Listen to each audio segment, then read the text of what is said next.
Assalomu alaykum kanalımız kuzatuvchilari. Bugun Asad to'yxona yonidamiz. 430 kvadrat bir etajli hovli joyimiz sotuvga chiqibdi ekan.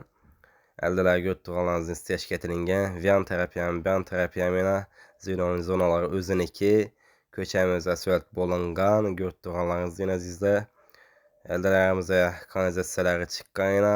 Kanalizatsiyalar muammo etib o'tirmishsa to'lib qolgan taqdirda ham yana aldalari shunday holatda turibdi. Konditsionerlari hamma jihozlar qolmadi. Xudo xolasa kelishsangizlar.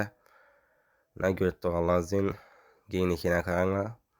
Chiroyli aytib qo'yibdilar. Yop-yoqda hamma oppoq bo'lib turibdi. Eshiklarini ham qaranglar, sifatlari yaxshi.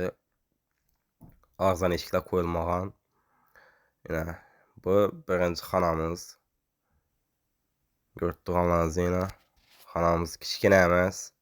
Normalniy. Chap tarafimizda yana bir xonamiz bor ekan.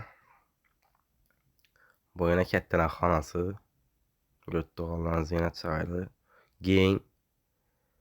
Chap tarafimizda 2, o'ng tarafimizda 2 xona bor ekan. O'ng tarafimizdagi xonamizga kirsak, yana birinchi xonamiz. Bu zalimiz bu. Zalimiz ham yana ulug'i ulli.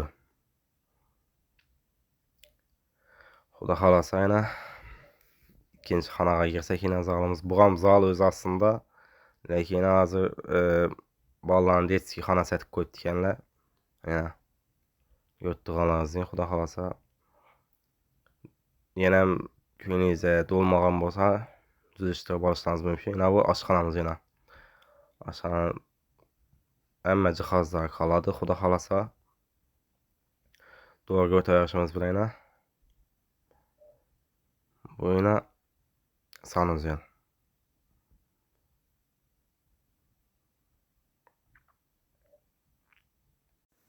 Doğru chiqarishimiz bilan bog' tarafimiz bor ekan. Bog' tarafimizda ham yana 110 kvadrat ekan.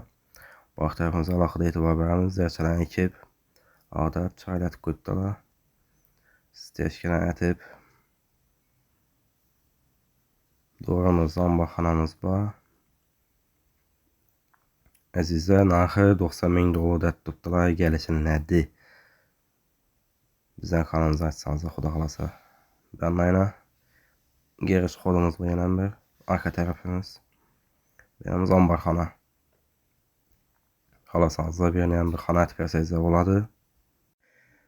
Uyimizga qiziqqanlar pastdagi telefon nomerlari telefon qilaverasizlar.